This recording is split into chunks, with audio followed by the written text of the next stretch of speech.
आज का हमारा टॉपिक है विटामिन B12। विटामिन B12 होता क्या है, इसकी डेफिशिएंसी के साइन एंड सिम्टम्स क्या होते हैं, प्रिवेंशन क्या क्या हो सकती हैं और ट्रीटमेंट क्या है। तो आइए देखते हैं। अस्सलाम वालेकुम, इट्स मी डॉक्टर महमा ब्राय, hope you are doing good. अगर आप लोग को मेरी वीडियोस पसंद आ रही हैं तो उसे लाइक करें, शेयर करें, सब्सक्राइब करें and don't forget to press the bell icon. सबसे पहले हम बात करते हैं कि विटामिन B12 होता क्या है। विटामिन B12 हमारे पास, जिसको हम कोबालामीन भी कहते हैं, is a water soluble vitamin होता है जो प्ले करता है बहुत इम्पॉर्टेंट बॉडी के मेजर रोल्स, जैसे कि development of DNA, development of red blood cells और हमारे नर्वस सिस्टम को फंक्शनिंग प्रॉपर करने में ये बहुत बड़ा अहम रोल अदा करता है विटामिन B12। ठीक है, अब अगर हम बात करें कि विटामिन B12 हम नेचुरली हमारी बॉडी में बन रहा होता है, नहीं, ये हमारी बॉडी में नहीं बन रहा होता, हम इसको थ्रू डाइट ही ले सकते हैं। ठीक है, और ये कौन कौन सी चीज़ों में सबसे ज़्यादा पाया जाता है। ठीक है, ये हमारे पास जो है वो मीट्स में, पोल्ट्री में, डेयरी प्रोडक्ट्स में सबसे ज़्यादा पाया जाता है विटामिन B12, और फ्रूट्स वगैरह में भी जो विटामिन फोर्टिफाइड फ्रूट्स होते हैं या सीरियल्स हो गए या ग्रेन्स हो गए बहुत सारे, उसमें भी ये अच्छी क्वांटिटी में होता है। सबसे ज़्यादा जो विटामिन B12 की डेफिशिएंसी है ना, वो उन लोगों में होती है जो कि वेजिटेरियंस होते हैं, वीगन्स डाइट ले रहे होते हैं, या फिर ओवर दी 60 एज होती है उनकी, यानी 60 प्लस लोगों को चांसेस होते हैं 20% विटामिन B12 डेफिशिएंसी के, और जो आपके 60 से कम होते हैं उनको 6% चांसेस होते हैं विटामिन B12 की डेफिशिएंसी के।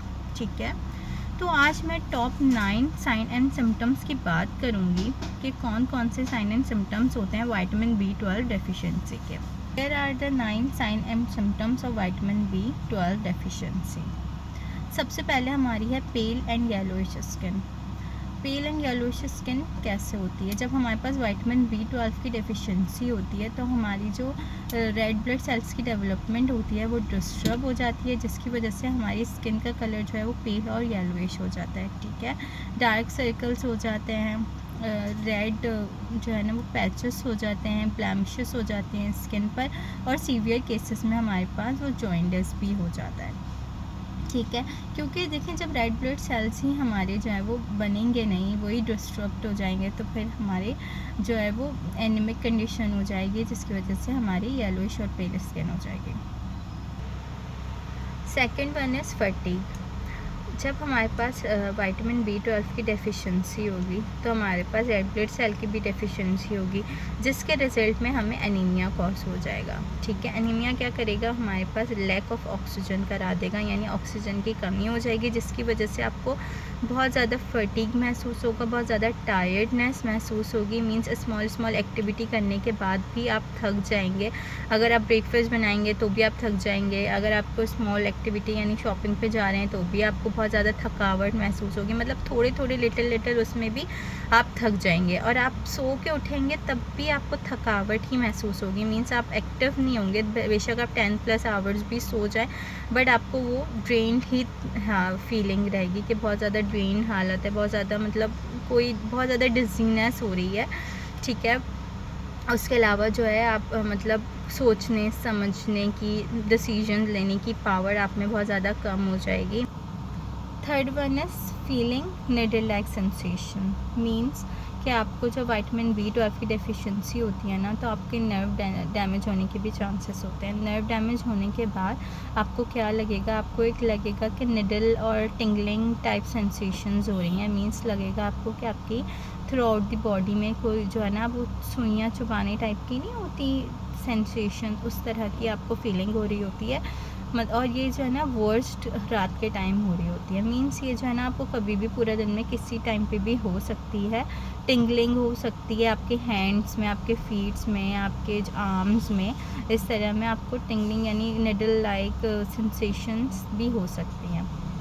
Difficulty in mobility. मीन्स जब आपको विटामिन B12 की डेफिशिएंसी होती है, उससे क्या होता है, आपका नर्वस सिस्टम डैमेज हो जाता है, जिसकी वजह से आपको बॉडी की मूवमेंट में एंड कोऑर्डिनेशन में बहुत ज़्यादा प्रॉब्लम होती है।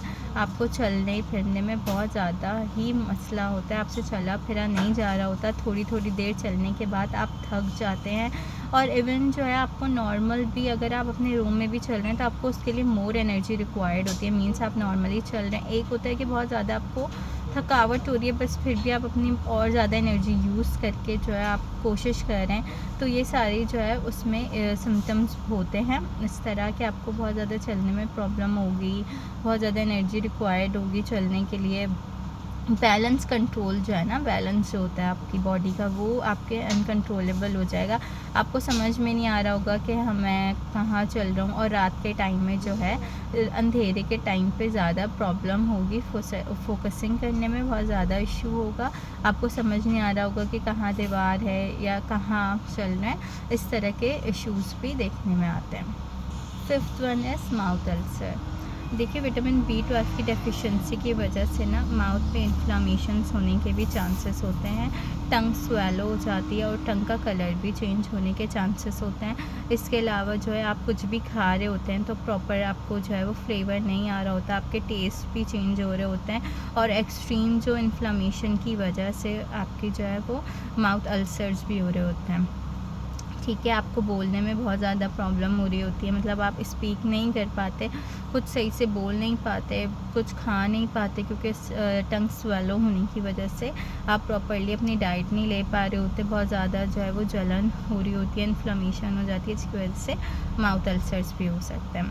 6th वन हमारा है वो है डिजीनेस एंड ब्रीथलेसनेस। मीन्स आपको जो है वो विटामिन B12 की डेफिशिएंसी की वजह से, आपके नर्वस सिस्टम डैमेज होने की वजह से आपको क्या हो रहा होता है, मूवमेंट में एंड कोऑर्डिनेशन में भी प्रॉब्लम हो रही होती है, जिसकी वजह से आपको जो है ना बहुत ज़्यादा पावर लग रही होती है, डबल एनर्जी लग रही होती है चलने फिरने के लिए। आप बहुत ज़्यादा डिज़ी फील कर रहे होते हैं, बहुत ज़्यादा थकावट महसूस कर रहे होते हैं, थोड़ा सा भी काम करते हैं आपको फ़ौरन से जो है वो बैठने की ज़रूरत होती है, आपकी ज़रा सा भी काम करेंगे आपकी जो है वो सांस लेने में प्रॉब्लम होगी, ब्रीथलेसनेस होगी, और आपके जो हार्ट रेट है वो भी इंक्रीज़ हो जाता है। थोड़ा बहुत भी आप काम करेंगे और वो रेगुलर होने में मतलब बहुत टाइम लगता है, मतलब फ़ौरन से ये नहीं कि रेगुलर हो जाता है, आपको टाइम लग रहा होता है दोबारा से नॉर्मल कंडीशन में आने में। तो अगर सभी काम करेंगे, कुछ भी करेंगे आप, तो आपको बहुत ज़्यादा डिजीनेस सी फील होगी। तो ये भी सिम्टम्स जो हैं वो विटामिन B12 डेफिशिएंसी के हैं। विटामिन B12 डेफिशिएंसी की वजह से हमारे जो नर्वस सिस्टम है वो डैमेज हो जाता है, जिसकी वजह से हमारी ऑप्टिकल आई जो नर्व्स होती हैं वो डैमेज हो जाती हैं, और आपकी जो आई साइट है उस पर इशू आता है, यानी आई साइट आपकी ब्लर्ड हो जाती है, आपको सही से नज़र नहीं आ रहा होता है। इस कंडीशन को हम ऑप्टिकल न्यूरोपैथी कह रहे होते हैं। मीन्स आपको जो है ना वो इतना ज़्यादा क्लियर नज़र नहीं आ रहा होता रात का टाइम, यानी कि अंधेरे के टाइम में आपको सही प्रॉपर जो है वो नज़र नहीं आ रहा होता, या आपकी आइज़ को भी इफ़ेक्ट कर रही होती है। मीन्स अगर आपका ब्लड विजन हो रहा है, it is also a sign and symptoms of vitamin B deficiency. 7 month है frequent mood changes. Means vitamin B12 deficiency जो है वो लिंक करती है हमारे मेंटल हेल्थ से। मीन्स आपको जो है वो डायमेंशिया और डिप्रेशन जैसे इश्यूज़ हो जाते हैं, आपको बहुत ज़्यादा मतलब भूलने की बीमारी जैसे कहते हैं वो हो जाती है, आप बहुत ज़्यादा भूलने लगते हैं। अगर आप कोई भी चीज़ पढ़ रहे हैं तो आपको मतलब रिपीट करनी पड़ती है, आप कोई भी ईमेल पढ़ रहे हैं, आप कोई मैसेज पढ़ रहे हैं, मीन्स आप वो फ़ौरन से भूल जाएंगे, आपको दोबारा से उसको रीड करने की ज़रूरत होगी। ठीक है, इस तरह आप डिप्रेशन में चले जाएंगे, आपको बहुत ज़्यादा सोचने वाली चीज़ हो जाएगी, आप सोचते रहेंगे, इस एक चीज़ को अपने ऊपर सवार कर लेंगे, अपने आप को बिल्कुल ही डिप्रेशन का शिकार कर लेंगे। ठीक है, ये सारी कंडीशंस भी जो है वो हमारे पास विटामिन B12 की डेफिशिएंसी ही होती है। 9 month and constipation, diarrhoea and bloating and gas. ठीक है, देखिए अगर हमारे पास विटामिन B12 की डेफिशिएंसी है ना, तो वो हमारे डाइजेस्टिव सिस्टम पे बहुत ज़्यादा इम्पेक्ट देती है। मीन्स आपको या तो बहुत ज़्यादा जो है वो फ्रिक्वेंट डायरिया रहेगा, या तो आपको कॉन्स्टिपेशन हो जाएगी, मीन्स स्टूल पास नहीं होगी, बहुत हार्ड स्टूल होगी और बहुत ज़्यादा टाइम लेके स्टूल पास हो रहा होगा, इस तरह की कंडीशन भी हो जाती है, या बहुत ज़्यादा फ्रिक्वेंट डायरियल कंडीशंस भी हो जाती है।